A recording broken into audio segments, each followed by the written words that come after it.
I had a experience in my life where I watched a video of the process of how milk is made commercially, like what most milk, even on I did see content on grass-fed farms. And now I know there's going to be people that are like, well, I grew up on a dairy farm, we didn't do that, whatever. I'm telling you my story, and I'm telling you how it led to a massive like expanse of surrendering to allow this consciousness to flourish. Okay? So before people start getting like fucking mad at me or agitated, you know, like just calm yourself. I know sometimes we have to go into the darker stories because that's the reality of it. Sometimes it's that really dark shit that we experience that makes us finally see the way we've been behaving and the way that we've been disregarding things because we always want to stay comfortable. This is one of those moments where maybe it's not so comfortable.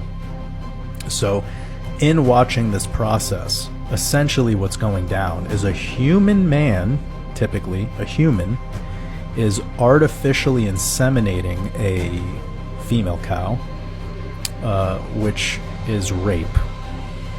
Okay? And in this process, there is a real baby that is born from it. A real baby calf. And they, once this baby starts drinking the milk of its own mother, they will remove the baby from its mother because it's so-called drinking product. And in this phase, when they remove the baby from its own mother, the mother will start to make a noise. She will start to cry, and it will go on for weeks. And the noise, she only starts making these cries when her baby calf is taken from her. She makes this crying noise during that, but does not make that noise when she's giving birth. She does not make that noise when she's being essentially raped by a human to make milk for humans, which the milk doesn't even go to her own baby. And then she has her baby stolen from her. It's the most fucked up process to ever watch. And this mother cow will cry, literal tears from her eyes,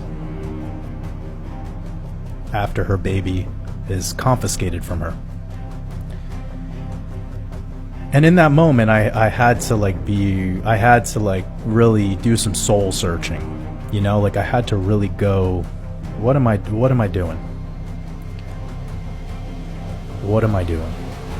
And then I imagined what this would be like if we were doing this to humans all day.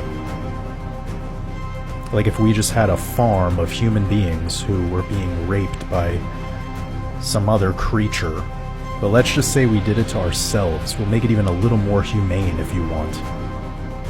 And then the moment the human mother gave birth, there's human mothers with us right now listening to this.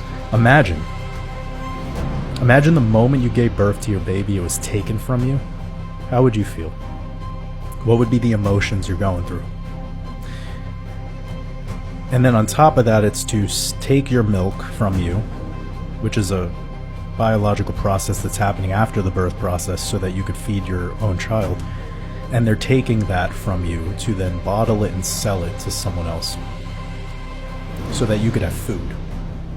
Meanwhile, your own species already makes this product for itself, and we are the only species on Earth that does this to another species. We're the only species on this Earth that desires to drink another milk from another species. We're the only mammal that does this. But it was really just the moment of listening to the female cow crying, and the noise, and how loud it is. And that's like just the starting point of how fucked this whole thing gets, you know? Right there, when I started to see it for what it was, and I started to create these similarities and not play this speciesism, weird, comfortable game that we all like to play, I just erupted with consciousness. I became so much more willing to be uncomfortable with all the other things that I was just turning a blind eye to. And that, of course, is the process of awakening. Because when people learn about germ theory after they've vaccinated their own child, they will go through a process of denial because they don't want to accept that everything that they've been told that they've already done was through manipulation and lies. I see no difference. But you have to be real with yourself. And the moment you could, I don't want anyone to have guilt. I don't want anyone to have shame. That's not what I did to myself in the process. I didn't have guilt. I didn't have shame. I just saw it for what it was, and I equated it across the board. And I said that, wow, who the fuck am I? And then to the gall that humans have to be this like hierarchical gold medal winner of what's right and wrong in the world and what is called intelligence baffles me now. When you want an answer or truths, it almost seems like going to a human would be your worst mistake. Because nature gives the answers, and ultimately within you is the answer. But we've been indoctrinated to believe that a guy in a white lab coat is the only person that could possibly have a truth. The person that has the word doctor in front of their name must be the key holder of truth. And we gift the same privilege to people who are in the health and wellness and diet space. We trust these individuals. So, anywho, getting through that extremely personal and comfortable moment allowed me to now see that I am ready to be uncomfortable in so many other ways. And when I stumbled upon that documentary, Europa: The Last Battle, I was like, yeah, bring it on. I was ready for it. I share that documentary with people that are grown men, like badass tough guys from New York, and they fucking crying when they're watching that movie, that documentary, because they're like, I can't believe what I'm watching. This is too uncomfortable for me. To be so lied to.